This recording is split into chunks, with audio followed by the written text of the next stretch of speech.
కేంద్ర హోంమంత్రి బీజేపీ అగ్రనేత అమిత్ షా రేపు హైదరాబాద్ రానున్నారు. ఎల్బీ స్టేడియంలో నియోజకవర్గ స్థాయి బూత్ అధ్యక్షులతో సమావేశమవుతారు.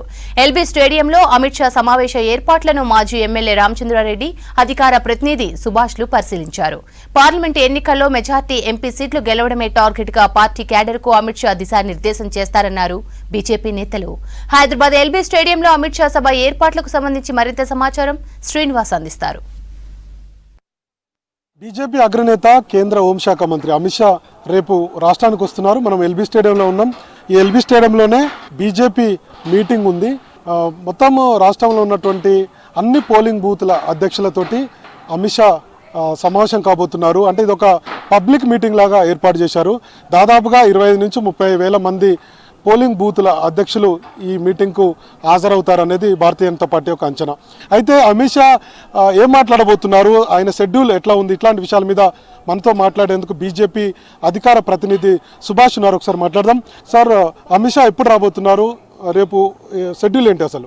పార్లమెంట్ ఎన్నికల షెడ్యూల్ ఏదైతే రాబోతుందో తెలంగాణలో భారతీయ జనతా పార్టీకి పటిష్టం చేయాలని చెప్పి, పార్లమెంట్ ఎన్నికల్లో అత్యధిక స్థానాలు స్థాపించాలని చెప్పి, మన గెలవాలని చెప్పి ఆల్రెడీ మీకు ఏంటంటే తెలిసిన విషయమే 195 మంది పార్లమెంట్ అభ్యర్థులను కూడా ప్రకటించడం జరిగింది. సో మేము అందరికన్నా ముందున్నాం ఎన్నికల్లో.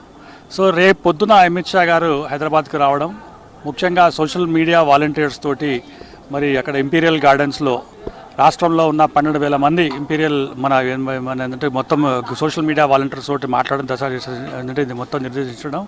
అలాగే మధ్యాహ్నం 3 గంటలకు ఎల్బీ స్టేడియంలో పోలింగ్ బూత్ సమ్మేళనం. అంటే భారతీయ జనతా పార్టీ అంటేనే పోలింగ్ బూత్ మరి ఏంటంటే అధ్యక్షుల దగ్గర నుంచి మేము పటిష్టంగా ఉండడం, ఒక్కొక్క పోలింగ్ బూత్లో 32 మందితో కార్యవర్గులు కూడా మేము అంటే మొత్తం అంటే నియమించడం జరిగింది.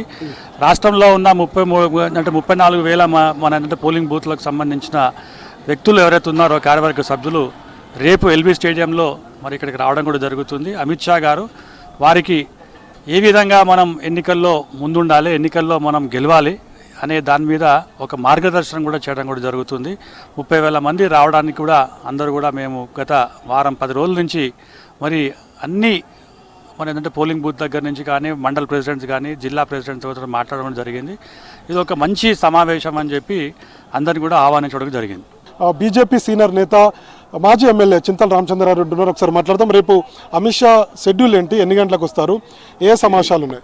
రేపు 11 గంటలకు బేగంపేటలో వారు ఢిల్లీ నుంచి రావడం జరుగుతుంది. అక్కడి నుంచి నేరుగా మన అమ్మవారు ఏదైతే భాగ్యలక్ష్మి అమ్మవారిని సేవించుకొని అక్కడ అమ్మవారి యొక్క మంగళాశాసనాలు తీసుకొని డైరెక్ట్గా ఇంపీరియల్ గార్డెన్, సికింద్రాబాద్లో ఉన్నటువంటి ఇంపీరియల్ గార్డెన్లో ఏదైతే సోషల్ మీడియా వర్కర్స్ ఉన్నాయో వాళ్ళ సమావేశంలో పాల్గొని అక్కడి నుంచి ఇక్కడికి డైరెక్ట్గా ఎల్బీ స్టేడియానికి 2:33 మధ్యలో వారు రావడం జరుగుతుంది. ఇక్కడ అంతా కూడా మాకు రాష్ట్రంలో 35,000 పోలింగ్ బూతులలో 32,000 పోలింగ్ బూతులు మేము వేసుకోవడం జరిగింది.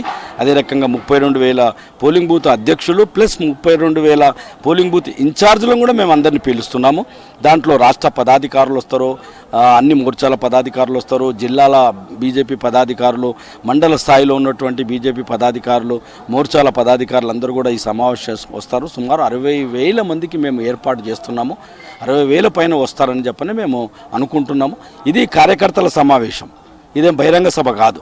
ఈ సమావేశంలో ఏ రకంగా మేము 17 పార్లమెంట్లు రేపు రాబోయే ఎన్నికల్లో తెలంగాణ ప్రజానికము కేంద్ర ప్రభుత్వం నుంచి ఇప్పటివరకు ఇచ్చినటువంటి 9 లక్షల కోట్ల రూపాయలు ఈ 10 సంవత్సరాల్లో తెలంగాణ రాష్ట్ర అభివృద్ధికి నరేంద్ర మోదీ గారి ప్రభుత్వం ఏదైతే ఇచ్చారో అది ఆయుష్మాన్ భారత్ కావచ్చు, 5 కిలోల బియ్యం కావచ్చు, జల్సే నల్ కావచ్చు, మెట్రో రైలు కావచ్చు, లేకుంటే డబుల్ బెడ్రూమ్ విషయంలో కావచ్చు, లేకుంటే మరుగుదొడ్ల విషయంలో కావచ్చు, ఉజ్వల ద్వారా కావచ్చు, జాతీయ రహదారులు కావచ్చు, ప్రధానమంత్రి గ్రామీణ సడక్ యోజన కావచ్చు, వైకుంఠ ధామాలు కావచ్చు, లేకుంటే హరితహారం కావచ్చు, ఇలాంటివి అన్నీ కూడా ఎన్నో కార్యక్రమాలు ఇప్పటి వరకు నరేంద్ర మోదీ గారు 123 రకాల పథకాలు తెలంగాణ రాష్ట్రానికి అన్ని రకాలుగా అందించడం జరిగింది. రైట్.